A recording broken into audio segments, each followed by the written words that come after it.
Thank you for attending this Master Gardener program. My name is Lisa Tabor. I am a librarian at the Cupertino Library.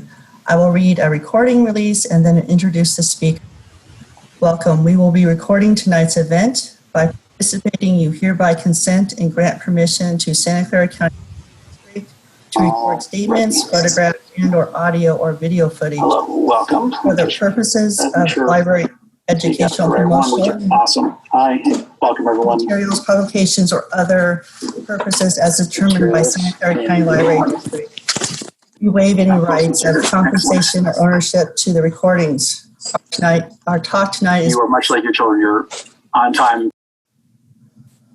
By the Master Gardeners of Santa Clara County Library, which is a program, the Master Gardeners of Santa Clara County, which is a program of the University of California Division of Agriculture and Natural Resources. Welcome our speakers, Laura Moninsky and Karen Schieffer.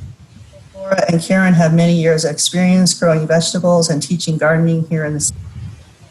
They will be assisted by Louise, who will be monitoring the Q&A. Their topic tonight is cool and vegetable gardening. While you watch this, keep your microphone muted and your video turned off. You can type questions into the chat. Laura will start us off. Okay, thank you, Lisa. Thank you to the Cupertino Library. So I'm Laura, and Karen and I will be sharing this talk. We'll be going back and forth. So I want to welcome everybody. I'm sure we have some experienced gardeners on here, and like us, we're always looking for new ideas. And some first-time gardeners. I know that a lot of people are gardening this year for the first time, whether it's because of food security, they want to make sure that they know where their food comes from, or just because people are home more and have more time. So welcome to you. We may also have some people from outside the area, and we welcome you. And at the end, we will have some information about how you can contact your local Master Gardener program to find more specific information. We're going to be focusing on Santa Clara County, the conditions, the soil, the climate in Santa Clara County, and what we can grow here. But welcome to everybody. We're glad that you're here.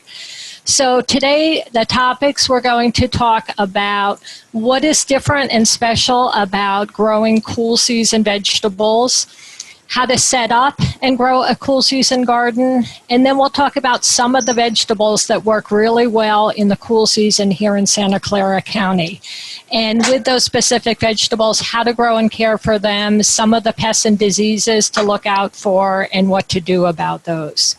So we'll be taking questions in the chat. So if you have questions on cool season vegetables, go ahead and type them in the chat. Louise, another Master Gardener, will be looking through those questions, pulling out the on-topic questions. At the end of each section, we will stop for questions. So we'll try to get to as many questions as we can on the topic. If you have gardening questions on something other than cool season vegetables, we invite you to contact our helpline, our Master Gardener help desk. And there'll be there's a slide right up that has that information, but then we'll have a slide at the end with resources that we'll leave up. So we'll be focusing today on cool season vegetable gardening here in Santa Clara County. Okay, so let's get going. So why plant a cool season garden? Okay, so a lot of different reasons, but number one is, Karen, because we can. So it's a very different climate. A lot of us come from cooler climates. I'm from Pennsylvania, Karen's from Minnesota. So we're accustomed to very short growing seasons where we can only grow for maybe a couple months in the summer. So coming out here to California, Santa Clara County, we can grow all sorts of things that we couldn't grow back there. That is not a gardening shovel in my hand. That's a snow shovel, but I can use a garden shovel here year round. Next. Okay, so being able to grow year-round is a lot of fun because we can experiment with all different vegetables. We can be eating fresh homegrown vegetables all year. I remember telling my husband once that, you know, my goal was to be able to eat something fresh out of the garden every single day all year round. To which he said, well, that's great, but then we can't go anywhere. Nobody can die. Nobody can get married. We can't go on vacation. We can't go anywhere. But guess what? This is the year. We're all sheltering in place. We can't go anywhere anyway. So it's a good time to be growing year round. And there are things that grow differently in the winter than in the summer. So that's what we're going to be talking about. We sometimes call them cool season vegetables here because we don't really have a winter with snow and hard freezes. So we sometimes refer to it as cool season and warm season. Okay, next. So one reason to do it is it's a good use of gardening space. So you can just, if you're growing vegetables in the summer but not in the winter, one possibility would just be to leave it fallow, but you don't really want to leave it with nothing in there for a couple of reasons. One is the rain, if we do get any, can wash away some of that soil, that wonderful soil you worked so hard to build up. Also, you have a lot of good critters that live in your soil. You have worms, you have beneficial fungus, you have good bacteria, and they need moisture, they need organic matter to be able to live and to be able to make your soil nice, help feed your plants. So you don't want to just let them die and dry out during the winter. Another possibility is to plant cover crops. So there on the right you have fava beans, which we'll talk about more at the end. So those are kind of like a living mulch to add nitrogen to your soil, to give organic matter. We'll go into more detail about that. You can also put other mulches on, like wood chips or compost and other mulch. Also, manure is a good thing to put on as a mulch in the winter or as a soil amendment. If you put it on in the winter, it helps protect the soil, gives organic matter to what's living under there, and it can work its way into the soil with the winter rains and with worms taking it in. You don't want to use fresh compost directly on your plants because they could burn them, but if you put them on during the cool season when you're not planting something else, that can help amend your soil. But better than that, let's plant some vegetables so we can eat all year round. So nature helps with the watering. A lot of time and energy in the summer goes into watering. We're so dry here. So you get a lot of the natural watering in the winter, but keep an eye on making sure that your vegetables are getting enough. If we have several weeks without any rain, we have drought conditions, you are going to have to make sure to water. So in terms of how you water, there are a few different ways to do it. One is you can set up an automatic irrigation system. You can set up drip that goes to each plant if you have individual large plants. You can do soaker hoses if you have a row. Or you can go out and water by hand with a hose. The one advantage of watering by hand is you're out in your garden and you're observing what's happening. So if you have it set up on automatic, it may be weeks before you get out there, especially if it's dark and raining. But observation is really important in the garden. So if you're out there watering, you observe what is going on, you know when it's time to harvest, and you see pests and diseases coming in very early and you can catch them before they do damage. So that's just one advantage. A lot of different ways to water depending on what works for you, but you don't have to spend quite as much time doing that in the winter. So there are fewer pests and diseases and weeds. All of those are things we spend time working on. You don't find very many aphids in the winter. You find a lot of them in the summer. So you may be spending more time going out and hand-picking bugs, checking for bugs and diseases. And then you don't usually do as much weeding in the winter. So those are some things that just make it easier and a lot less work during the winter, so you can get these vegetables without fighting these other competitors for the food and for the water and for the nutrients. Also, they keep longer at cooler temperatures. In the summer, you have to really be on top of harvesting. If you've got tomatoes and you don't get them right away, they're going to start to rot. If you have green beans and you don't get them right away, they're going to go to seed and they're going to start producing. But vegetables grow slower in the winter, and also they stay longer out there. It's kind of like they're in the natural refrigerator, the cooler temperatures, especially the root vegetables that are in the ground where it's more uniform coolness. So you don't have to be out there quite as frequently working on your garden. And then you may get some frost or freeze. We're not getting snow and the hard freezes usually. And this partly depends on where you live. Even within our county, we have a lot of microclimates. So if you're in the north end of the county, you're not likely to get much frost or freezing weather. But if you're in the south part of the county, Morgan Hill, Gilroy, you're more likely to have colder temperatures and be dealing with not just mild frost, but some hard frost, maybe even freezing temperatures, maybe even getting below 28.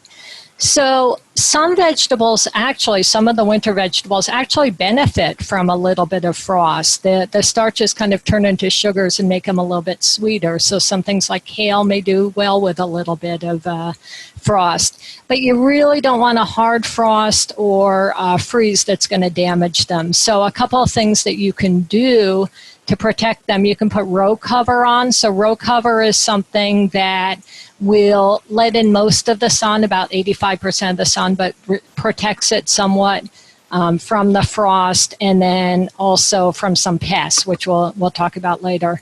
Also, maybe putting a frame, making a frame out of wood or PVC pipe, putting some fabric to protect them on the cold nights, take that off so they can get sun during the day, because usually it's only at nighttime that it would be cooler. When you are putting fabric or something, don't let it touch the leaves or the vegetables directly, because you can get sort of a freezer burn from that. So just give it a little bit of air circulation and make sure it's okay and getting some sun. So frost is not necessarily a bad thing. So some will benefit. So those are just some of the things that make winter vegetable gardening a little bit different, a little bit unique, and some real advantages. So Karen's going to talk about how to set up and plan for your winter garden. Oh, but before we go to that, any questions on or comments on what the advantages or some things that are different about growing a winter garden? Louise, anything that came in on that topic? Hi, Laura. I don't think that we have any questions yet that aren't things that you're going to cover a little later. Okay, terrific. Karen? Okay. And Louise, do we want to remind people that there is a handout that they can be following along with if they want? Sure. Post that link in the chat. Why don't you remind them, and I'll post the link. All right. You've been reminded that there's a handout. Okay, which I think Lisa included that in the Zoom message, so you probably got a link to it already. All right. So let's talk about planning what to grow in your garden.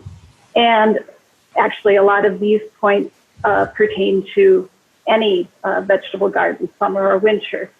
So first question, what does your family like to eat? And that may seem like a really obvious thing, but I will say I am not the only gardener who planted something that it turned out we didn't actually want to eat. Maybe it was interesting to grow, maybe it was an experiment. Also, how much do you want to eat? It's really easy with some kinds of vegetables, zucchini, to plant way more than you actually need. That's fine. You can give it away to friends and neighbors. There's things to do with it. But if you have limited space, you do want to keep some of these in mind. Consider also what is particularly good when it's harvested fresh from the garden. So peas will start turning to starch as soon as they've been picked. So peas fresh out of the garden are this amazingly candy sweet. They are just delicious. And you can't buy shell peas in the shell in the store and have them taste anywhere near as good. Fresh carrots are another one. Pretty amazing flavor when they come straight from the garden. So consider that. Consider things that are expensive or difficult to find. Maybe there's a specialty green that you particularly enjoy. Maybe you like these Romanesco cauliflowers that look like fractal towers. And then, of course, it's fun to grow something unusual, heirloom. There's lots of varieties available now from nurseries. It didn't used to be, but they're growing more and more interesting things. There's also seed companies that you can order online, some amazing offerings. It'll blow your mind what's available. And there are seed exchanges where people save seeds and exchange seeds, and that could be a lot of fun too to explore. So, and then consider what gives good return for the space that you give it in your garden. So chard is something that you can pick. Once it's gotten big enough, you can pick almost continuously. You can just keep picking the outer leaves, and you can get so much chard out of a very small planting, as opposed to, say, a cabbage, which takes a big amount of space. It needs 2 to 3 feet of diameter, and you'll get one cabbage out of it. So you have to decide. It's a bit of a trade-off there. If you have a lot of space, grow some cabbage, grow some cauliflower. If not, you might want to focus on the things that are more productive for the space that you give them. Now, this is a chart that somebody did up, a little garden plan, and you can see that they have allocated small patches of space to many different things. So they're really packing a lot into a relatively small space. And you can do this. You do have to pay attention to how much space every plant needs. So I might quibble actually with some of their choices here, the cabbage and the cauliflower in particular. You see them in the back, that back row there. That is not enough room for those, and they are going to end up overshadowing the other plants, and they're not going to get enough out there. So this is something that you'll learn, but the seed packets will will tell you what distance apart you need to plant things. That information is typically if you bought transplants from a nursery, that'll typically be on the tag. And we also have an extensive vegetable section on our website where we list things like spacing for all sorts of vegetables, a huge amount of information on every vegetable that's on this planting chart here. So I encourage you to explore that. Consider too which way is north. You don't want tall plants to be shading lower plants. So they have some peas there on the edge, which would make me hope that this is actually the north side and we're looking south. Otherwise, those peas might be shading some of the other plants. Just something to pay attention to. You can plant in the ground, in raised beds, in containers. Almost all of these will grow well in containers as well as raised beds. And we have a large section specifically on container gardening on our website. So I encourage you to explore that for questions about containers, especially things like soil and such. So to prepare the ground, it's like any typical preparation for gardening. You need to do some good soil prep, especially if it's the first time that you're planting in the space. But even if it's an existing bed, you want to amend it with some compost. You want to loosen the soil a little bit, and you will add some fertilizer, because the fertilizer that you need, if you're here in Santa Clara County and if you have the typical clay soil that almost all of us have in Santa Clara County, that clay soil is very nutritious. It is full of all the plant nutrients that they need, except for nitrogen. So people in other places, if you're in a container, if you have soil that you brought in, you might need to add some of the full spectrum fertilizers, that the NPK, nitrogen, phosphorus, potassium. But our clay soil is naturally high in phosphorus and potassium. So if you're working with the clay soil, well-amended clay soil, you really only need to add nitrogen. But you always need to add nitrogen because that's what plants use. They use it up, and it's also water soluble, so it will be getting washed away with irrigation and rains and such. Okay. For more detailed information about preparing your garden and amending soil and fertilizing and such, we have a beginning gardening section, the beginning vegetable gardening section on our website with a lot of information. And one of our fellow master gardeners has been doing a 3-part cool season vegetable gardening, a short series. So she's spending 3 times as much time on this topic as we are here tonight. So 2 of those have already been recorded. The 3rd one is upcoming. It's full, but they are all, the first 2 are available as recordings. So if you go to our video channel, YouTube video channel, you can watch the first 2, and they're excellent. It's really excellent. Even after you've sat through our presentation, you'll hear some of the same material, but from a different point of view, and it's really great. So I encourage you to explore that. So an important thing to pay attention to, especially if you're establishing a bed for the first time, but also if you're going to be gardening in an existing bed, is how much sun will your bed be getting in the winter?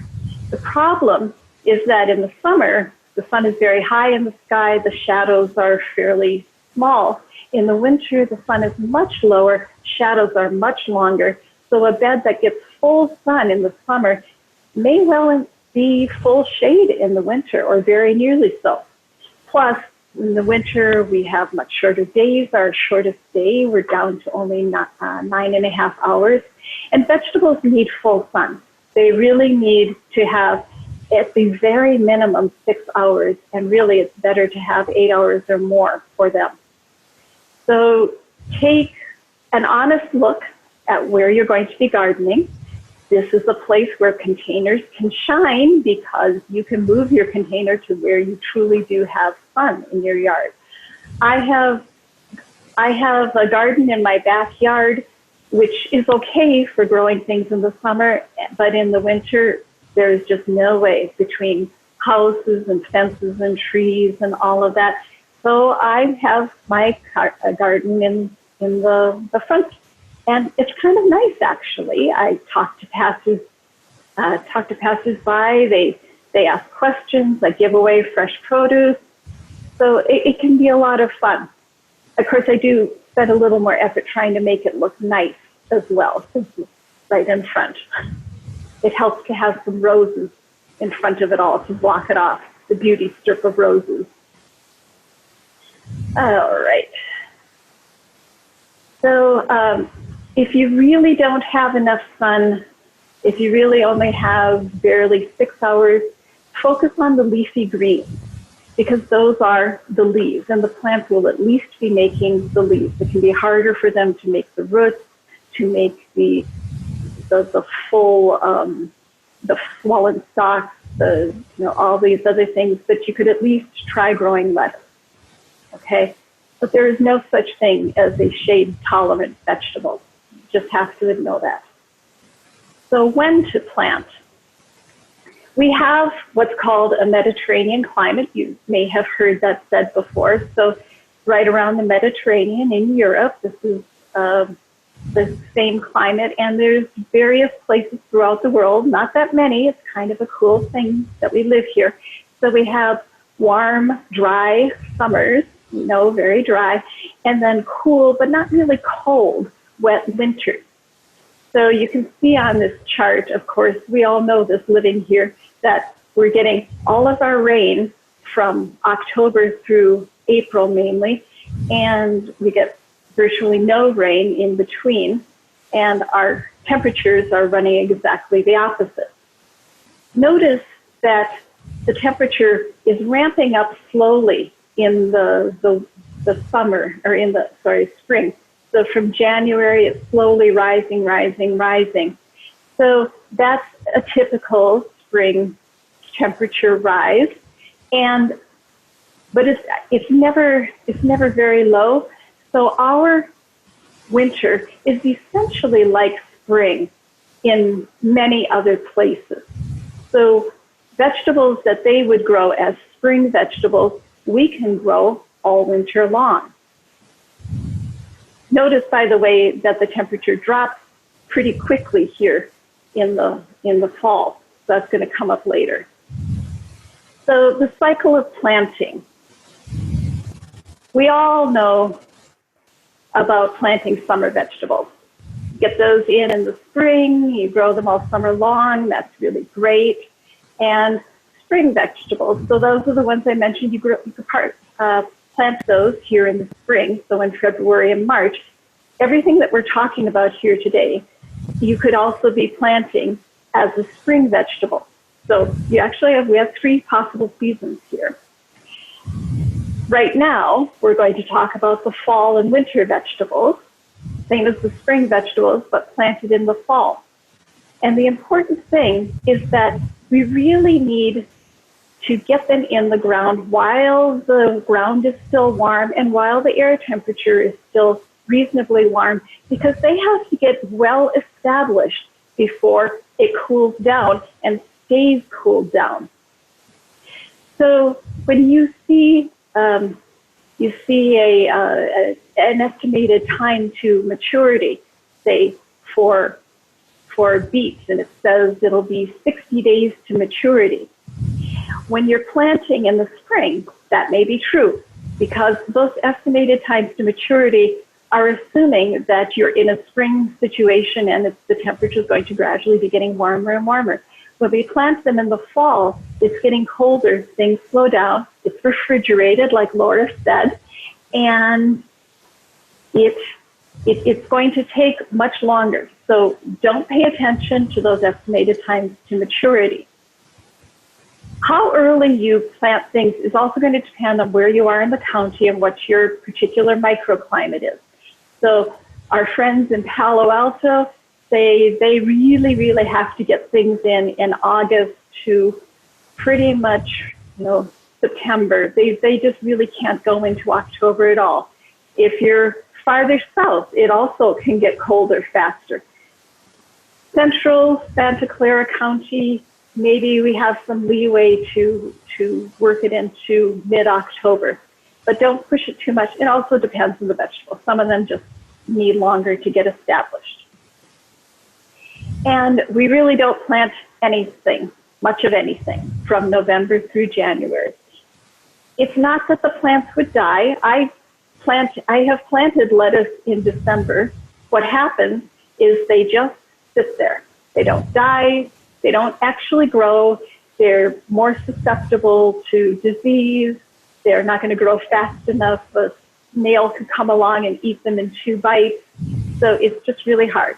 So I can just about hear all of you asking, I'm not reading the chat right now, but I'll bet there's somebody saying, but my tomatoes are just producing. How can you expect me to be planting fall, winter vegetables in August and September? All right, so let's talk about how we transition from the summer.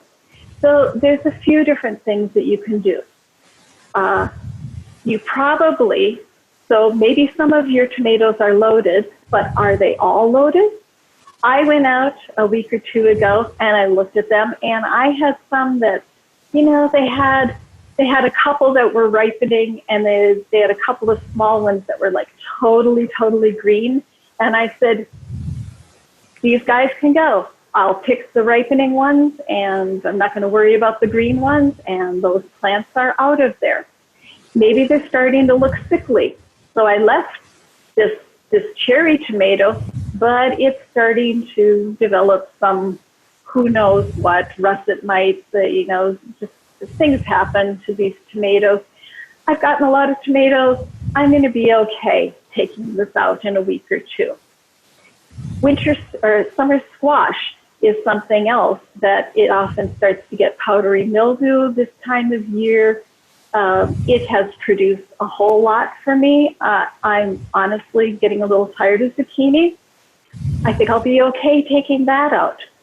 If you have things that you really, really want to keep, you could try using the fact that they are going to provide some shade and plant some things in between them. You'll have to be careful when you eventually do take them out not to damage your new plant. But it actually can be helpful to have it be shade. I know it's cold right now, but remember 2 days ago when we had 100-degree weather, if you had put some winter vegetables out in your garden, they would really have appreciated having some shade at that point. So it is a trade-off that you have to decide to make. Do you want a last few kind of sickly tomatoes, or do you want to be able to have broccoli all winter long? Okay, so you make your own decision. You may also eventually develop some ways that you do things. I have certain things that I always plant in one spot, and then I know they're going to come out early enough so I can put something else there. You'll work it out. Okay. This chart shows the soil temperature for germination. And you can clearly see on the bottom here, let's look from the bottom up, these are the warm weather lovers here that absolutely want as much heat as they can get. And as it goes up, we get into the cool weather lovers. So they can still grow at these warmer temperatures, many of them, but they are the ones that will grow on these low temperatures. What this means, if you've ever started your own seedlings for summer vegetables, you typically give them you might be growing them indoors, you might have given them some bottom heat with a plant heat mat because they need that extra warmth. If you're starting cool season vegetables for transplants, you could just start them outdoors. Maybe give them a little bit of afternoon shade. That's what they'll appreciate. But you do not need to give them any other heat. And of course, the big advantage of growing transplants, you have that variety of seeds that you can buy, and you can be getting them started growing before they need to go into the garden while you still have your summer vegetables in the garden. I just want to briefly point out this planting chart. This is a snippet from the vegetable planting chart on our website. These are recommendations for basically central Santa Clara County. You have to get to know your own microclimate to know what's going to work. And this shows how basil and beans are summer vegetables. We only recommend planting them April through June. You can see the spring and fall vegetables here for beets and bok choy and broccoli. This talks about both when to transplant them from seedlings or when to direct seed them into the garden.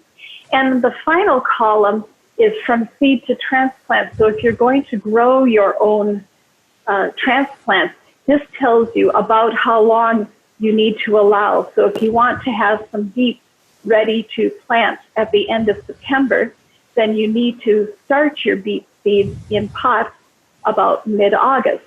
So give them 6 weeks. And I think that's the end of this section. There's always much more that I could possibly say. Louise, are there any specific questions I should answer? Yes, yes, Karen, we have a few questions. The first one, back on the plot that you showed with the plant garden, could you just say how big that plot was? We don't know. That was a donated slide, and it didn't come with, unfortunately, a measurement. Okay. We've had a couple questions about root vegetables and nitrogen. A lot of people understand that if you over-fertilize root vegetables, they won't make a root, they only make leaves. How do you know whether you're giving your root veggies too much nitrogen?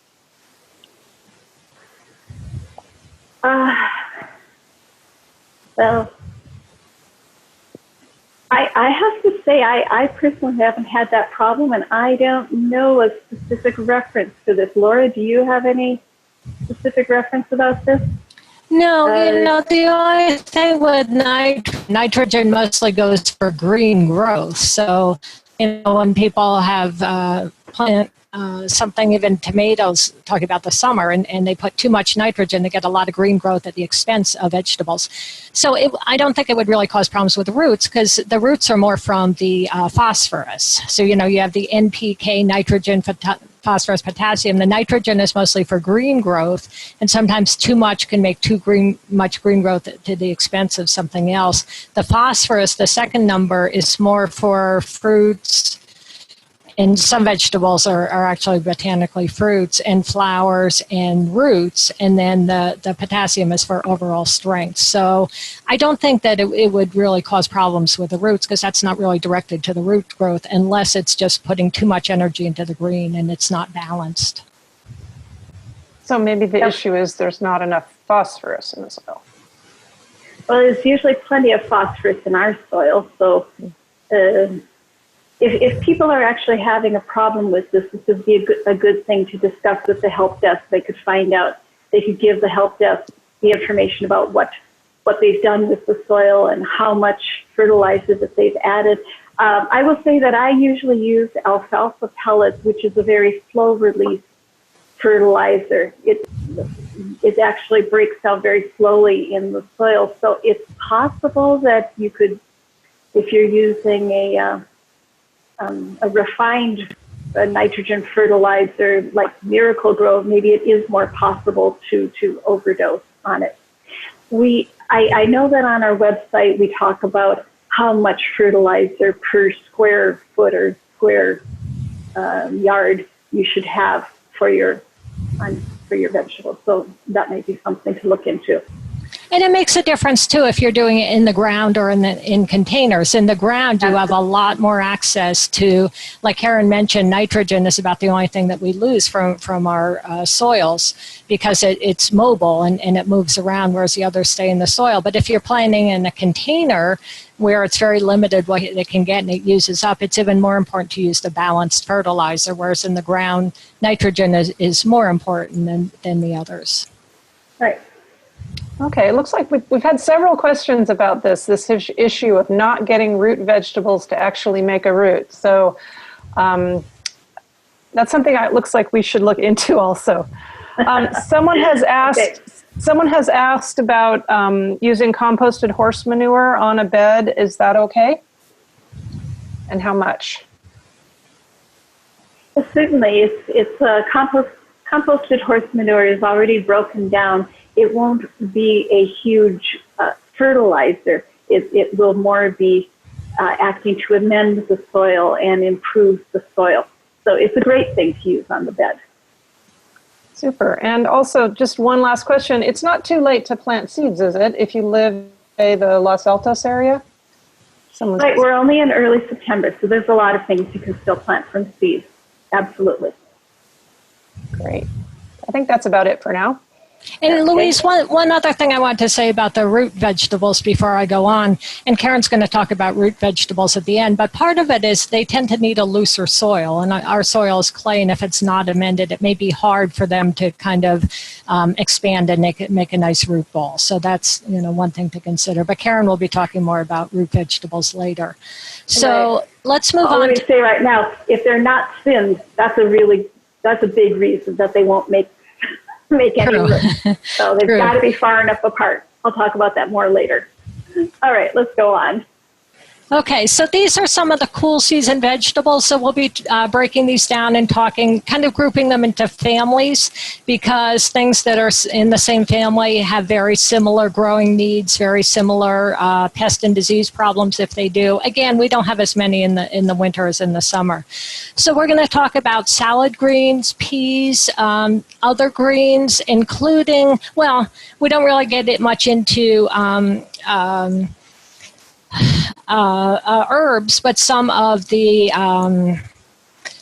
Cilantro will do better in the winter. You might call that a green cabbage family. The root crops, so there seem to be a lot of questions about roots, so we'll be talking about those later. Fennel, something different that not everybody has grown. Fava beans, which we had mentioned, can also be a cover crop, and you can also use some for eating, or you can use half and half, what I do. And then the alliums, garlic, onions, and those will be something that you'll plant a little bit later in the fall. So first we're going to talk about... Oh, can I just throw in? Sure. We're not going to talk about alliums in this program, but there is information on our website about it. It's just on here because it is something that can be grown in the winter. It has to be grown in the winter. Right, but it's a little early to start them now, so we're going to be focusing on things that you would start now.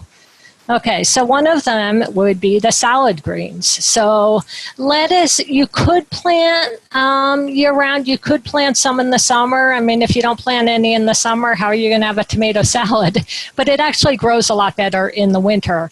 One reason is in the summer it gets a little bit hot for lettuce. If you come from another climate, you may be accustomed to growing it then. But it tends to bolt fast, which means going to seed. And we have a slide that we'll show from this. And then it gets bitter. The energy goes into putting the seeds. So they'll last longer, taste better, be sweeter in the winter. So that's kind of why we call them a winter vegetable. And there tend to be two basic groups of lettuce. There's the head lettuce, like when you go to a store and you see the iceberg lettuce, although there are butter lettuce, a lot of head lettuce that has more flavor and nutrition maybe. But with a head lettuce, you're growing one head. So you wait until the head is done and it's firm and large, and you harvest it and eat it all at once. The loose leaf lettuce that is on the right top is something that grows leaves, and they're kind of individual. This doesn't form a head, so you can just be eating them all along as it's growing. You don't have to wait until you have a full head. And then sometimes you'll find salad mixes, and where you have green and red or different lettuces together. If you buy a seed mix, they have been designed so that they have similar needs. They're going to grow about the same rate, need about the same water. So if you're wanting to mix, maybe you can get some ideas from the seed packets of what mixes grow well together. So on the next slide, we show with the loose leaf lettuces, where you're not waiting for the full head, here's how you harvest them. You want to be eating the outer leaves as they grow up. So the outer leaves are the older leaves. Those grow first. They'll be the most mature. So you just cut the outer leaves as it grows up. You don't really, you can cut them. You can tear them if you do it careful. You don't want to leave part of it that can kind of rot and attract pests. But do the outer leaves as they grow up, and then the new leaves will come up from the inside. So you just keep eating over a long period of time instead of waiting for a full head to grow. So I mentioned that lettuce tends to bolt in the summer. So I tried it this summer anyway because I had some room and I wanted to grow as much as possible. And it did bolt quickly, but it was even bitter before it bolted. But I also wanted to get fresh seeds, so I just kind of let it go. So you'll see as it starts to mature and get ready to produce seeds, it'll grow this stalk up really tall and thin. And then the leaves will start to get smaller because the energy will start to go into producing seeds. And then you'll see a seed head at the top. And go ahead and save those seeds for next year. But that's one of the main reasons we grow these in the winter. So you can kind of keep going. It takes a lot more time before they start producing seeds. They may not start producing seeds until the spring when it starts to get warmer. So you can be eating lettuce all year long. Okay, so lettuce can have some pests. It tends to be very sensitive. So if we go to the next slide, snails and slugs. So lettuce, when it first comes up, it's very tender, very juicy, very easy to eat. There was one year I planted my lettuce 4 times and something kept eating it every time. So what I do now is I start it in containers first. I start it in small pots and then put it in the ground after it's already a little bit bigger, a little bit stronger, and it doesn't tend to just get nibbled down right away. And then sometimes I'll just plant it in containers overall and leave it in containers. When it's up off the ground, even if I plant from seed, it doesn't have as many pests. So just because of the ease of eating it, that's one thing I do. Snails and slugs, they tend to come out more in the morning or in the evening. So if you want to go out and hand pick them at those times, maybe throw them in a bucket of soapy water. We have one master gardener who crushes them and puts them in her compost bin because she figures they're full of plant material inside because they've been eating your plants. And then you get a little calcium too. But they tend to not be out in the sun. They like to do cool, dark places. So sometimes putting a board on your garden at night, and then if it's damp, you lift it up in the morning. There'll be a lot on there. Put a pot overturned. They'll go for that cool, dark, damp place. And hand picking is an easy way to take care of them. There are some baits that you can put around, the iron phosphate bait. That is considered safer, which is not the same as safe. So you may want to consider what you want to use around your food. But my solution to the delicacy of them is start them in pots and get them bigger and stronger. You can also cover them with a row cover, and that helps to keep away things that attack them from overhead, like birds. Will go for the seed or even the tender lettuce as it's growing. One reason you can sometimes tell it's birds is the holes are in the middle of the leaves, where some of the earwigs and other insects, snails, tend to go from the outside of the leaves. So that's one way you can do it. So put on some row cover. This lets most of the sun in, but protects them when they're young. Maybe you can take that off once they start to grow up a little bit. When you're planting the lettuce, if you plant heads, make sure to plant those further apart because they need more space. The leaf lettuce can be planted a little bit closer. So a few other greens that you might consider in your garden. One is arugula. Arugula is, it's got a little bit of a peppery taste, and it reseeds itself like crazy. So I planted arugula once, probably a dozen years ago, and it'll reseed itself a few times every winter. So even if I don't get a winter garden planted for some reason, I always have arugula. I always have celery. I always have kale. I always have spinach. There are certain things that reseed themselves, and arugula is easy that way. Doesn't come up so much in the summer, does better during the cooler weather, but it will kind of keep coming. So some other greens that we might consider growing. One thing that's great about growing your own is you can grow things that are really hard to find in the store or maybe even a farmer's market, or that are very expensive to grow. So, try something different. Try frisee. Try something you've never had before. Mosh is one that I grew once. It's very good, very delicious. I've never seen it in a store, but it's really tiny and you have to cut these tiny leaves off. I found it a bit of work. I'm glad I grew it once, but you have to really like it to do that much work. And then there are a couple other specialty things that may be a little bit harder to find. Radicchio is one. Chicory. Karen, if you want to go to the next slide. So these are something that is a little bit more unlikely to find elsewhere. Now, both of these have kind of unique taste. Karen and I both really like these. Some people may find them bitter. So consider, if you're going to put all that time and effort and fertilizer and water into something, make sure you like it at first. So if it's something unusual you never tried before, maybe go find it at a farmer's market or at a friend's garden and try it first before you grow it, to make sure that you're going to want to do it. So any questions, Louise, on the greens?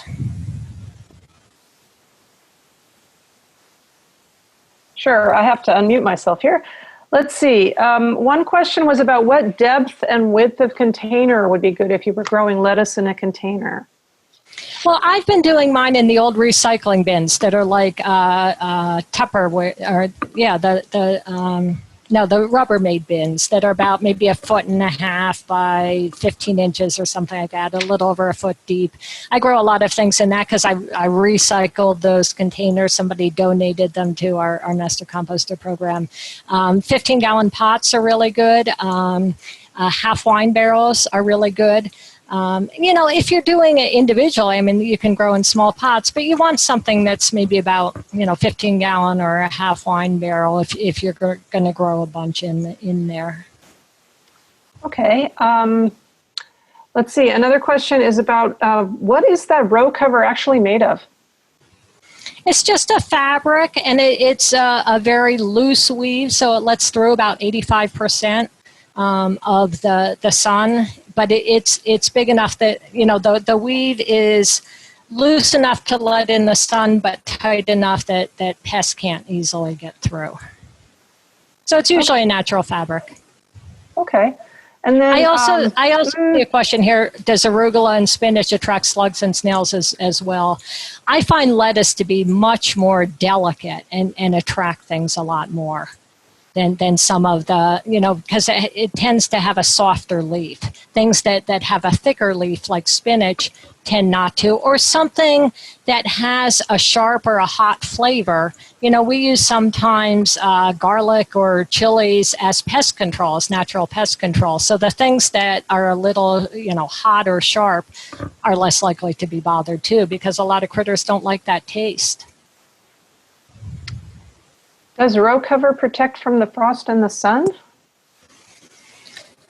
It can, yes. It can protect from, it'll, cut the sun by about 15%. So if you have something that seems to be getting sunburned, but you'd be less likely to need that with winter vegetables. So yes, it provides some frost protection, some sun protection, and some critter and bug protection. Actually, I find I sometimes use row cover to provide a little shade for newly planted seedlings, winter or summer. Yep. All right. And I will say that I love mosh and I grow it every year. I don't think it's too much work.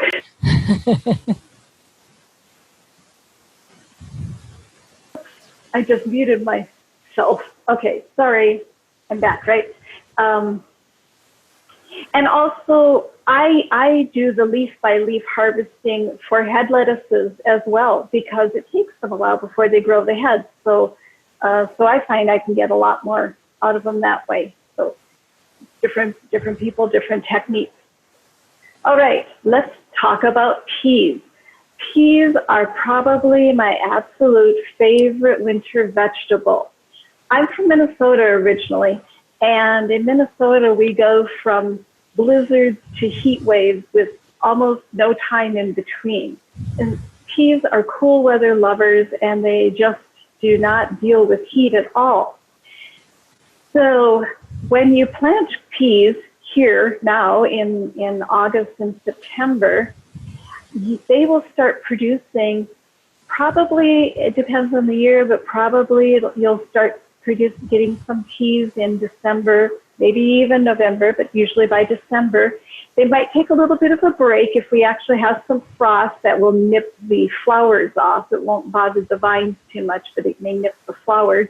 And then as it starts to warm up in February, you'll be getting great production, and it's just fabulous. If you plant them in February and March in our spring, which is what they're typically considered as, what will happen is, well, we'll get to that in a minute. We'll get to that in a minute. All right, peas do need to climb. Even the ones that claim that they are self-supporting, the short ones, they still will do better if you provide them a little support so that they stay upright. Because what happens is as the peas start to develop, they're heavy and they're out on the ends of the vines, and they'll weigh it down and they'll tend to fall over, and then they're down next to the soil. They're more likely to get a fungal disease or to have a passing slug or snail start munching on them. So it's good to always give them support. And the kind of support that peas need is something that's very, very slender. So this is like a wire from a tomato cage. And peas have these tendrils that wrap around it like that. Beans, this is not a sickly pea, it's a sickly bean, all right? So it's the end of the season bean. But beans will wind their entire stem around a pole, so they can go around a quite thick pole, like they're bamboo poles. Peas need something thin. And as I said on an earlier slide, be sure to plant them where they're not going to be shading something else. If it's possible, and this depends on your garden setup, but if it's possible, if you can grow them so that the trellis is running north to south, that means that both sides of the peas will be getting sun, in the morning from the east side and in the afternoon from the west side. So that's ideal. In my own garden, the best place for my peas is at the north end of my beds, and so no, they don't get that side. And the result of that is that they get something called powdery mildew. Now, powdery mildew is just in the air, it's around, it's always going to happen. It's called mildew, but it's actually a fungal disease, and it's favored by warm, dry days and cool nights. When do we have warm, dry days and cool nights? Well, all right, we have it right now in the beginning of the fall season, and we have it in the spring. So if you've planted your peas in February and they're just starting to start produce in April, and we're getting those warm, dry days and cool nights, and the powdery mildew shows up, and that's the end of the peas. Very frustrating. I was very frustrated until I learned this trick of planting them in the late summer, early fall. If you do regularly have problems with powdery mildew, you can also look for some resistant varieties. There are some out there.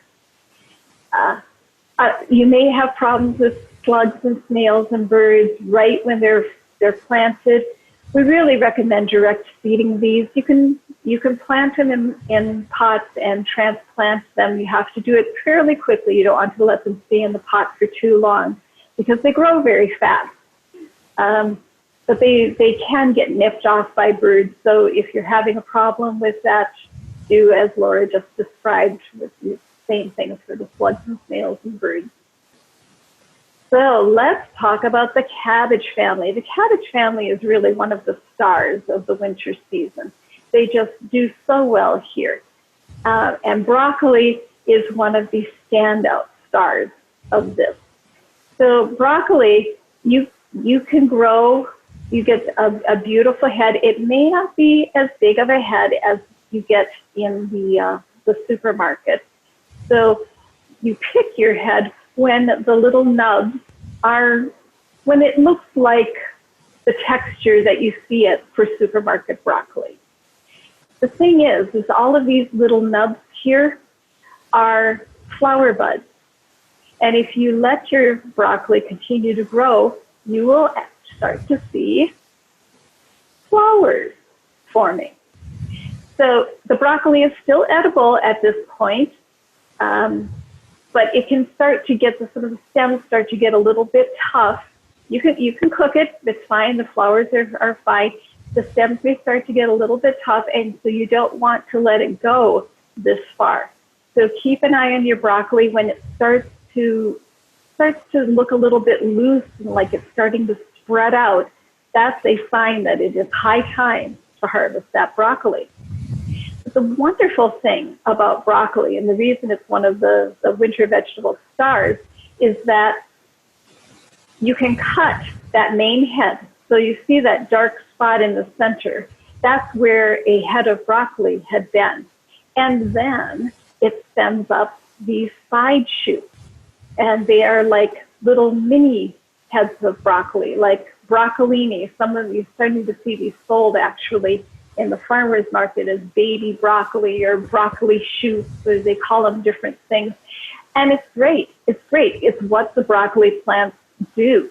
Every place where a leaf joins to the main stem, there's an incipient bulb, an incipient bud, and it will sprout a broccoli sprout like this.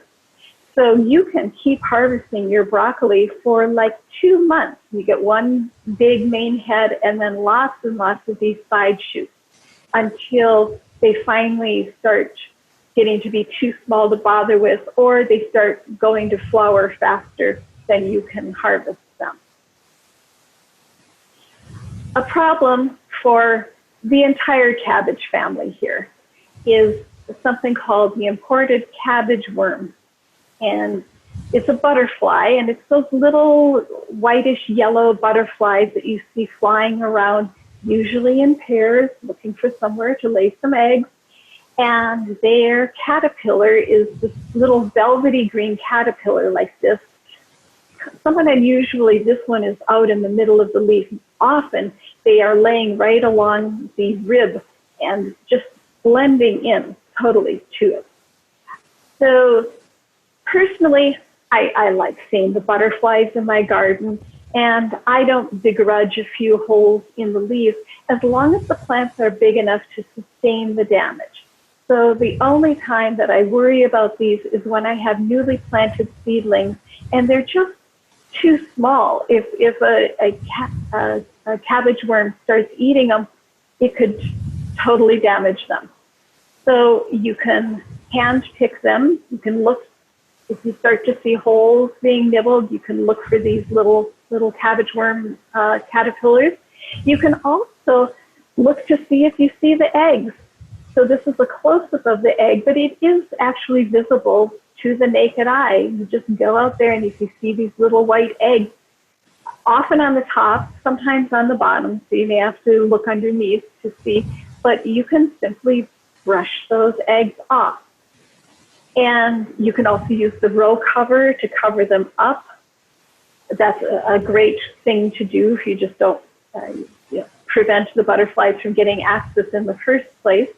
There is a chemical that you can use called BT. It's considered organic. It's a naturally occurring bacteria, and it will kill any caterpillars. So you have to be very careful how you use it because most of you like caterpillars, right? And I personally only use this if I say planted them and I'm about to leave on a trip and I don't want to cover them with the row cover, and so I might want to give them a spray of this. And when the caterpillars eat the leaves, they will still eat some of the leaves, but the caterpillars eat the leaves that this has been sprayed on, it will eventually kill the caterpillars. So it's not an immediate thing. It doesn't kill it on contact. So it's something to know about. It doesn't have very long shelf life. I have bought multiple containers of this, and I end up throwing them out and buying a new one because they don't use very much at any one time. And by the time I need it again, I need a fresh one. I'm going to mention these little critters. These are called bagarata bugs, and they cause an enormous amount of damage for their relatively tiny size. These are only about a quarter of an inch, if that. They're very small, but there's usually a lot of them. You often find them in this position, mating, getting ready to produce more. And these are a relatively recent problem. Well, about 10 years ago or so, a lot of us found them in our gardens, and they were just making a mess out of many things in the cabbage family. And we found that they like alyssum, which is a member of the cabbage family, and it's something that we'd often recommended that people grow to attract beneficial insects, and it does. But unfortunately, it attracts these critters too. So a lot of us took the alyssum out of our gardens. Whether that did it or whether it was just random chance, we started seeing fewer of these. And now I heard from people last year they saw some more again, but it's been a very inconstant thing. I just want to let you know that that's what these are. And I want to point out that there is also another stink bug called the harlequin bug. It's this big black and orange one. This one is 3/4 of an inch at least. It's quite large. And there you see a few of them together, but they're not in masses the way the Bagrata bugs are. So don't panic if you see a black and orange guy in your garden. They do stink. They are honestly, especially if you crush them, that's why they're called stink bugs. So it's good to know. All right. So other members of the cabbage family, cauliflowers. So there's all these cool cauliflowers. I love that purple one, the graffiti and the Romanesco, as I mentioned. And there's an orange one called cheddar that actually has extra beta carotene in it, so it's a more nutritious vegetable. The problem with all of these and with cabbages, as I mentioned, is that they need 2 to 3 feet of space, and you get 1. These do not resprout the way broccoli does. So you have to allocate a lot of space to them in your garden, and you're only going to get 1. So it's something that you may not want to grow unless you really have the space to do it. Or if you have kids or you have grandkids, because it's really fun to take them out there and have them discover the hidden cauliflower, because they do hide. The leaves, it forms in the center here with the leaves sort of surrounding it, and it's like a hidden treasure. So fun to grow, not necessarily, you have to decide. But one that is worth growing and doesn't take very much time, and I don't know how many of you have heard of this. This is not a terribly typical one, but kohlrabi. They look really cool in the garden. These are actually swollen stems. The root is going down into the ground there. The leaves are tasty and delicate, and the body of it is crunchy and sweet. So it's kind of fun, and I encourage you to consider it. All right. So all right. That's the last one of this section. Do we have questions on the cabbage family or peas? Interestingly, there aren't any questions about peas, but there are a couple of other questions. One of them in particular, you talked about the cabbage moth butterfly. Does neem oil kill the cabbage moth caterpillars? I don't know if it would, but if you're going to aim the neem oil on the caterpillar, you might as well just pick the caterpillar off. It's not. I don't think you wouldn't want to just spray it on the plant randomly. And a question about broccolini. Is that a separate type of seed? There's a little bit of confusion about that. There is something officially. There is something that one seed company developed that they call broccolini, but I've been seeing other people use the term for simply broccoli sprouts. So they maybe shouldn't, but that's what's happening. And I do know that you can look at some of the seed catalogs and find varieties that are developed in order to do a lot of branching. That might be called broccolini, I suppose. Right. So there's actually a very traditional Italian one called calabrese that doesn't form a big central head the way most American developed broccolis do. It has a smallish central head and lots of sprouting. There's a whole class of ones that they call sprouting broccolis that really don't grow central heads much at all. And I guess as long as we're in the cabbage family, will you be talking about Brussels sprouts? Brussels sprouts. Okay, here's what I have to say about Brussels sprouts. You had to have started them a month ago. So if you want to know more about Brussels sprouts, I suggest you read about it on our website. That's one of the reasons we don't talk about it. They take longer to get established, and they're also, every time I've tried to grow them, the little sprouts end up just full of aphids, and it's nasty. I finally decided this was something I would leave for other people to grow. And Anybody else? Laura, you have any experience with Brussels sprouts? Any better experience than I have? Not better. I have tried growing them too. You know, they grow them commercially in Half Moon Bay, in that area along the coast where it's damper and cooler. And it's just a little bit too dry here and a little bit too warm for them to do well. Yep. And they taste better too, in my experience. The few that I was able to actually grow enough that were edible, they just didn't taste that good. They should have. I don't know, because the other cabbage family stuff tastes great, but the Brussels sprouts just didn't work. So go for it if you're feeling adventurous. Who knows? Maybe you'll succeed where we failed.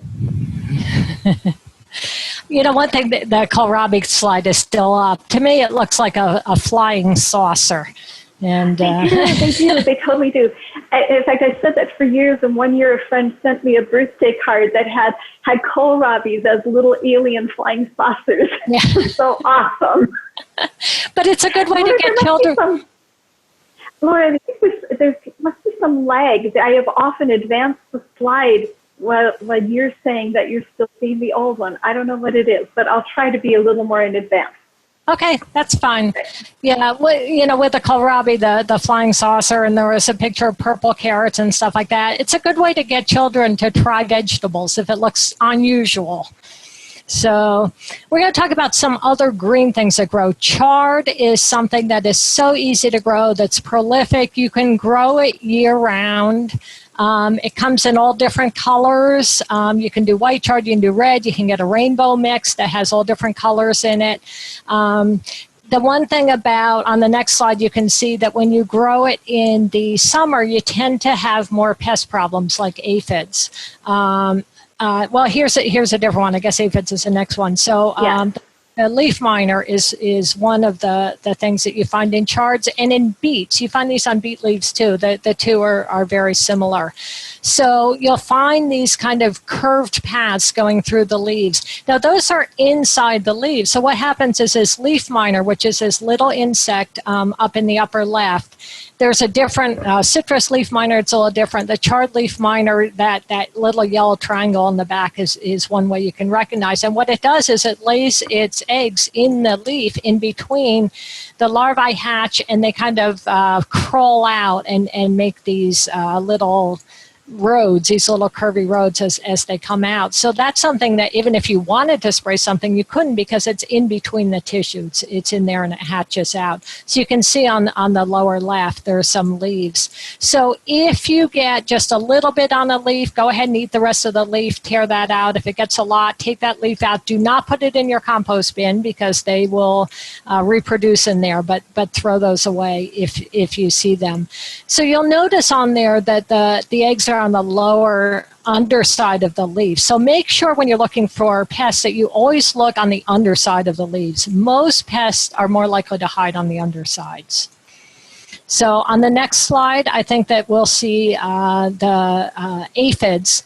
So lots of times you see aphids here and there on vegetables. For some reason, chard, they seem to come all at once. You get a whole lot. I don't know why they do that on chard. So a couple ways to deal with the aphids. You should have fewer of them in the winter, as we mentioned, fewer pests in the winter, in the cool season. But one is washing them off with a blast of strong jet of water. There's also something called a bug blaster, and I saw somebody mention in the chat, and that's something, a little thing that attaches on the end of a hose wand that gives kind of a 360-degree wall of water. And with the wand, you can easily get in, and it's kind of hard but gentle at the same time, and it's really easy to get under the leaves with something like that. Just stick it in there.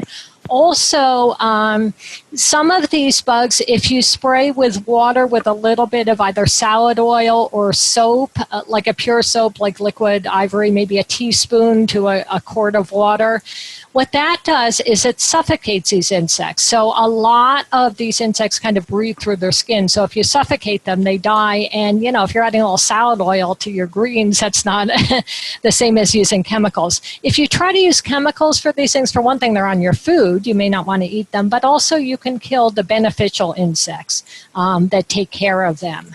So on the next slide, we can see that nature is taking its course. So there are these parasitic wasps that come in.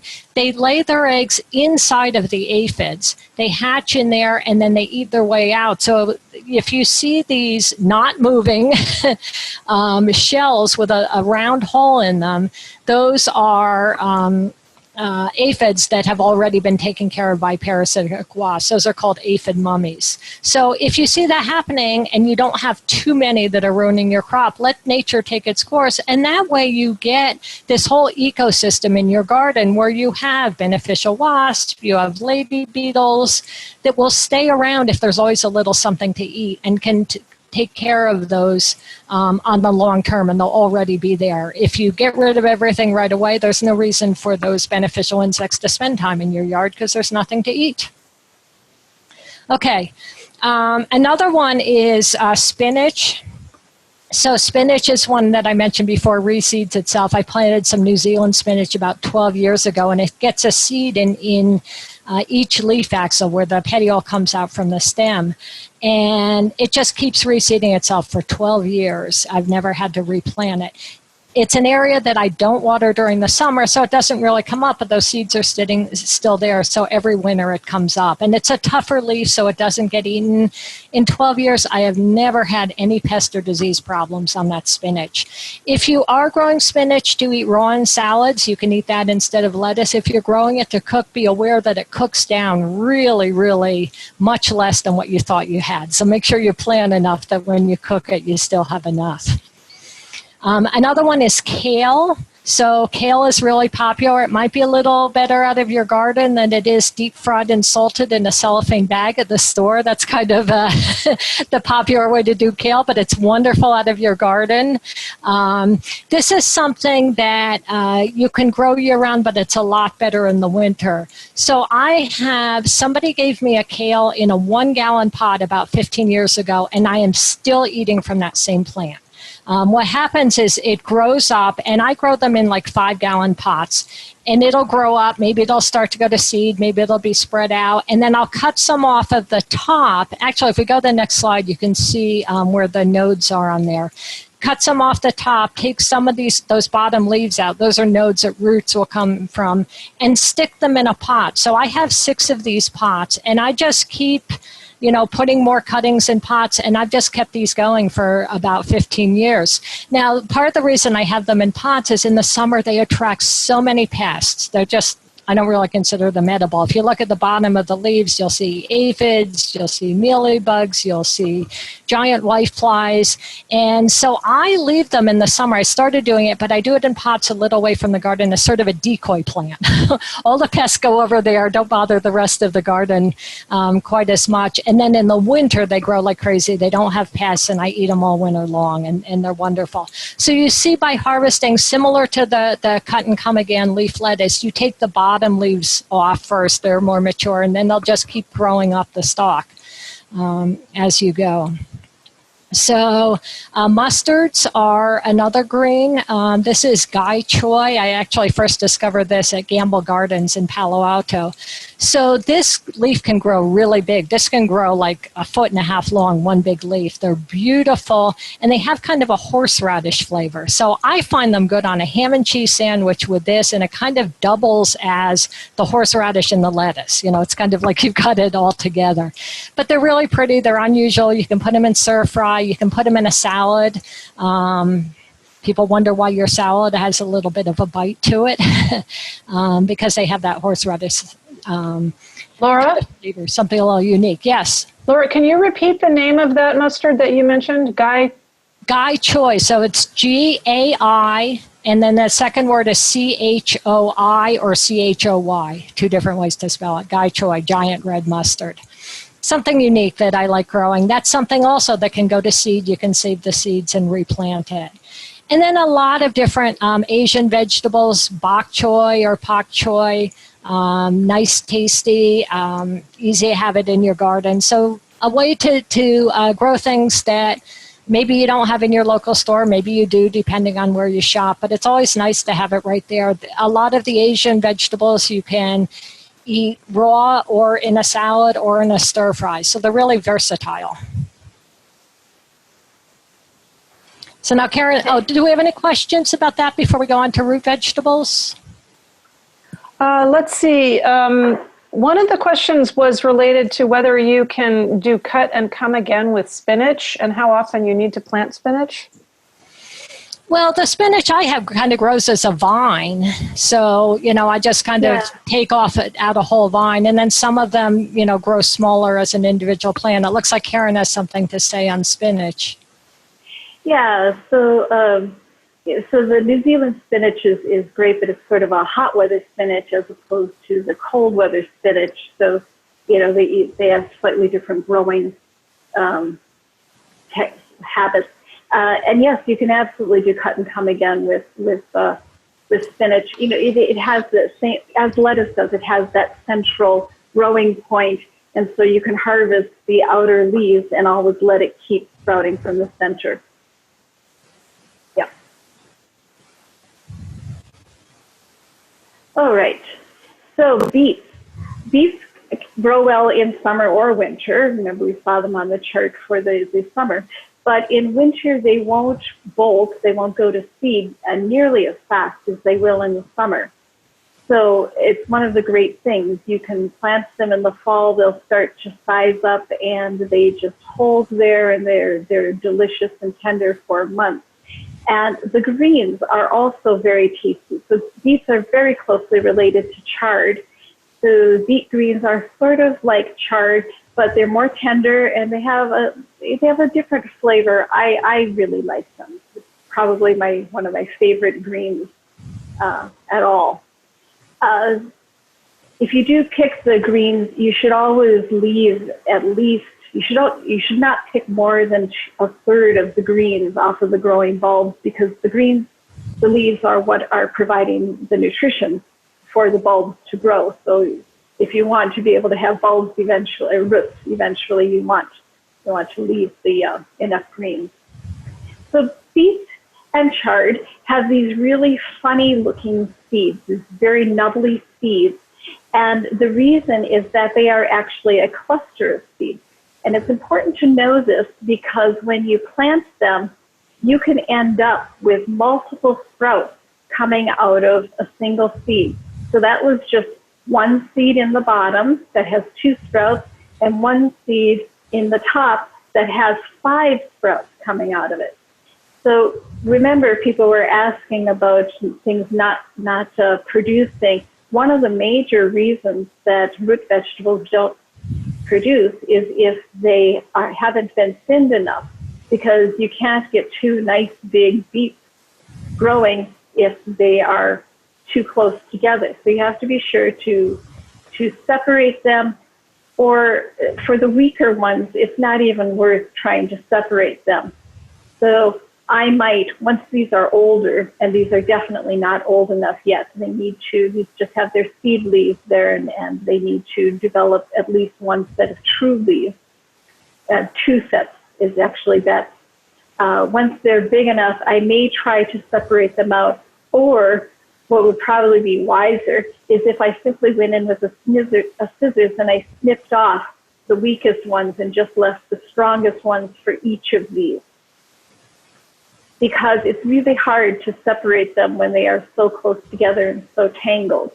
The top one, maybe I could leave 2 of them because there's one sprout that's way over on the side there. So the beets and turnips and some of the other root vegetables will tend to push out of the ground like this. And that is not a problem. You do not need to hill soil over it or anything like that. You should just know that that's perfectly fine. Okay?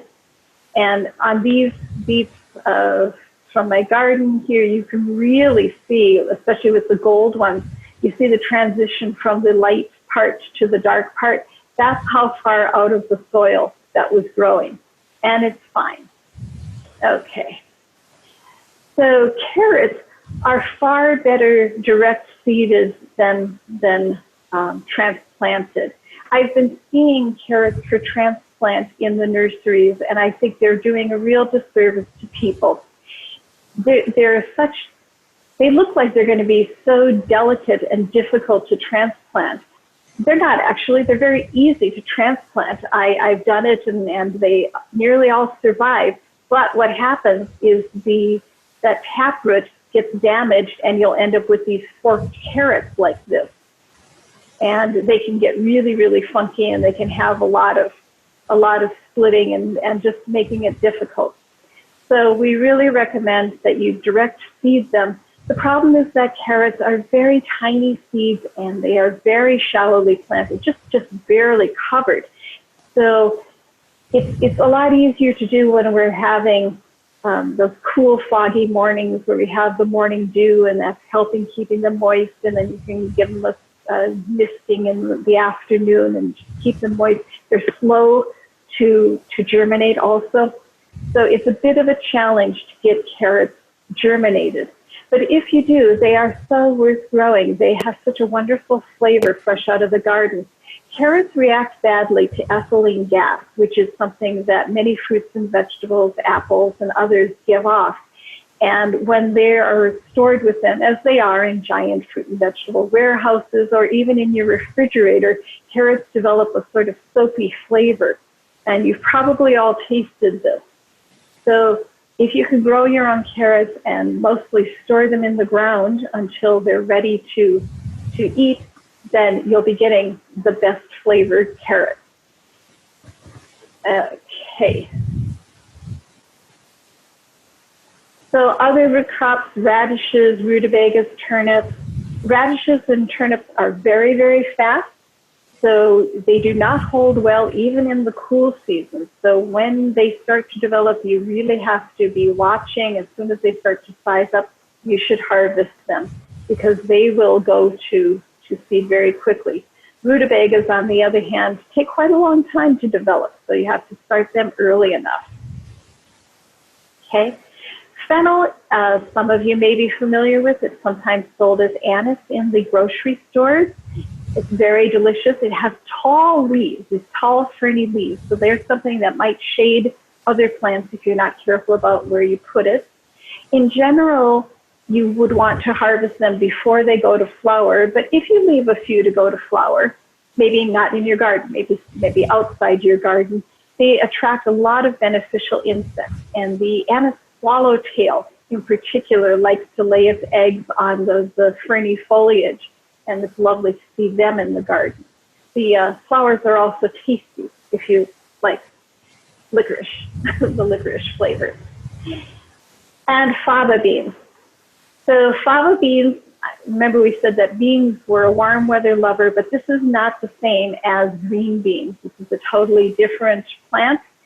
It has a stalk rather than a vine, and these grow beautifully in the winter. They are a cool weather lover, not a hot weather lover. You can plant them in the fall or you can plant them in early spring. They may start blooming in the winter, but they won't start producing until the weather starts to warm up. But if you planted them in the fall, you'll get a little earlier production out of them.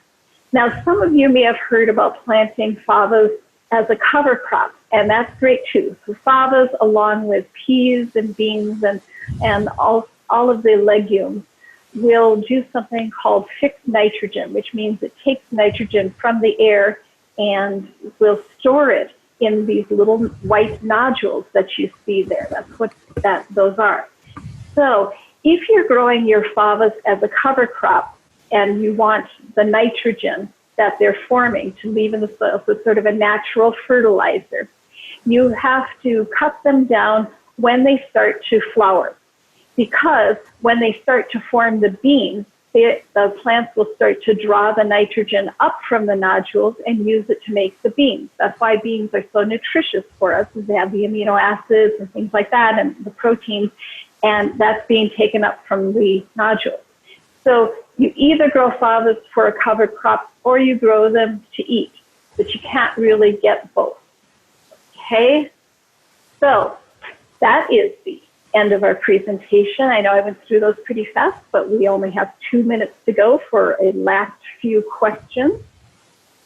Louise, we had a lot of questions about carrots, specifically things like, first of all, can you replant carrot thinnings? Replant carrot what? Thinnings, the thin. Thinning. Well, that's the same problem as transplanting them. Now, I will tell you that I know one master gardener who says, oh, sure, he does it all the time, no problem. And I will say, when I tried transplanting carrots, I mostly got forked roots.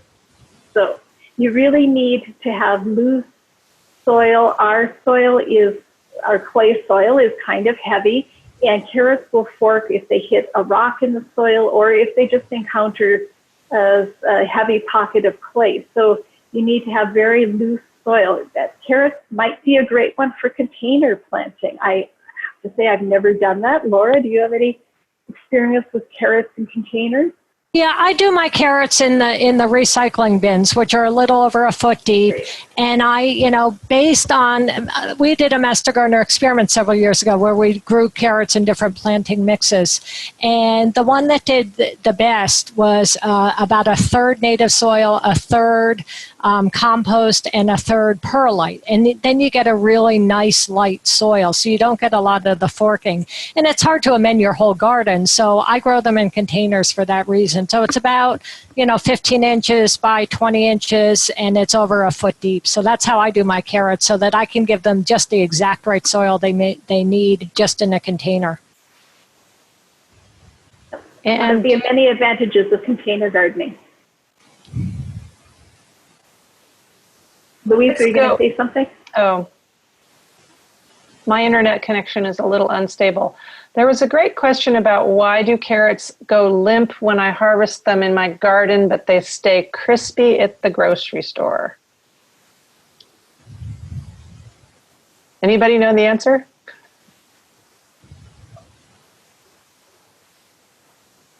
Well, it's moisture, them growing out. And sometimes, when you bring it in from your garden, a lot of times people leave the greens on there, and the greens, may pull some of the moisture out of the carrots.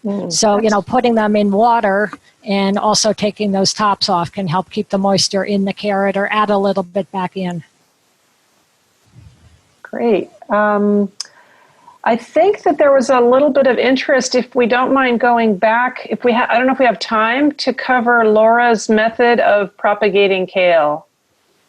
Oh, so, and I saw somebody ask too, when it gets tall, what you do. So when it gets really tall or starts to branch or go to seed, I'll take off maybe a foot or, a foot and a half off the top, and take at least 3 or 4 leaves off the bottom, so I've got, nodes exposed that roots can grow, and put that in the soil. So there's some part of the stem from which I've removed leaves underneath, and then the leaves on the top.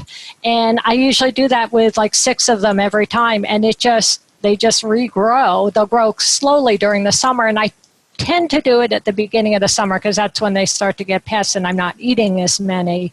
And then by the fall, when they start to take off, they grow like crazy. And so I've been doing from the same plant for 15 years that way. But you just have to take, at least 3 or 4 leaves off the bottom so you can get some root growth out of there, and leave a few on the top so that it can photosynthesize and give energy to the plant. Well, I don't think it's possible for us to cover all of the questions. There are so many, and we were going to stop at 8:30, so it's up to you folks. Yeah. Well, please, we have, as we said multiple times, we have a help desk who can answer some of your questions. We have a lot of information on our garden help and on all sorts of specific vegetables, and you can email our help desk with questions also. And as I said, we've started recording these programs that we're doing. So Candace's 3-part vegetable program is recorded. This one's being recorded and should be available eventually if you want to go back and listen to us again, or tell your friends about it. So we have a whole YouTube channel of our recordings. And if you are not a local Santa Clara resident, I have a contact link down there at the bottom for finding your local Master Gardener program, and they're the ones who can help you with information that is really relevant to where you live. And also, Karen and I will be doing the same topic again on Monday. So look on our Master Gardener website, so you can sign up on Monday. And pretty much the same, but of course, the questions that have come in, we'll make sure to incorporate, because now we know specifically what people want to know. So you can try again Monday also with basically the same topic. That will be, I believe, streaming on our YouTube channel, so we won't have the restriction, the attendance restriction. So if you have friends who wanted to get into this program and weren't able to, you can let them know about it. And thank you so much for joining us. It's wonderful to see so many people interested in vegetable gardening, interested in cool season vegetable gardening. I'm sure a lot of people are doing it for the first time. And thank you for joining us in our passion about gardening. Thank you. Thank you, everybody, for attending.